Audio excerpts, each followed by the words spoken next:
Bun găsit, dragi prieteni! Suntem un grup de elevi din clasa 7, Gimnaziul Cotru, Renul Drobiu, care vă invită la o călătorie a sufletului, o poveste despre cultura care ne unește, tradiții și valori interetnice. Vom descoperi împreună cum tradițiile între diverse etnii se împletesc. Asemenea, două fire din același covor au prietenii secolare.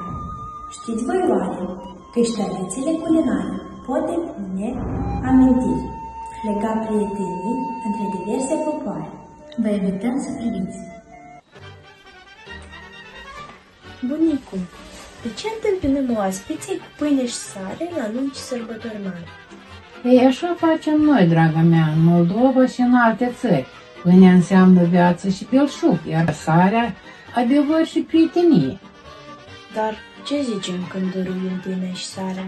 În Ucraina se zice hlib da sil, adică pâine și sare. Iar în Republica Moldova zicem, bine ați venit, primiți pâine și sare. Și dacă dăruim pâinea și sare, vom rămâne prieteni mereu? Da, scumpa mea, dăruim pâine și sare, dăruim și o parte de inimă, ceea ce înseamnă te primesc cu inima deschisă, ești binevenit în casa mea.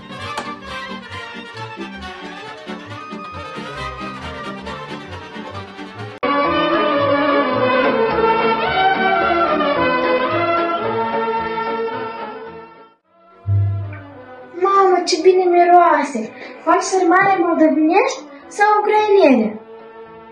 Azi fac un amestec, draga mea, cu puțină hrișcă și puțin orez, ca la mine la Ucraina. Am să fac cu frunze de varză, dar și cu frunze de viță de vie, specific moldovenilor. Aha, deci vor fi sarmale internaționale. Vor merge și cu mămăligă?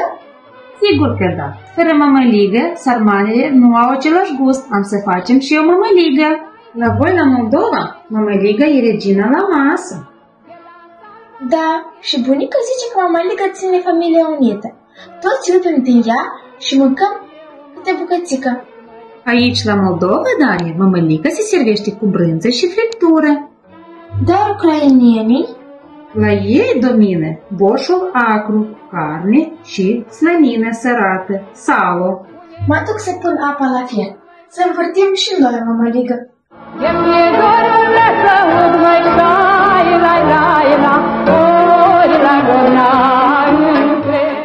Tradițiile ne leagă, dar limba română ne ajută să ne înțelegem, să spunem ce simțim, să ne împărtășim gândurile. Ea este puntea dintre generații și popoare. E un dar pe care trebuie să-l păstrăm curat.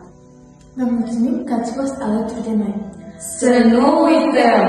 Cultura care ne unește e cea care ne face oameni, Prin limbă, tradiții, cântec și inimă.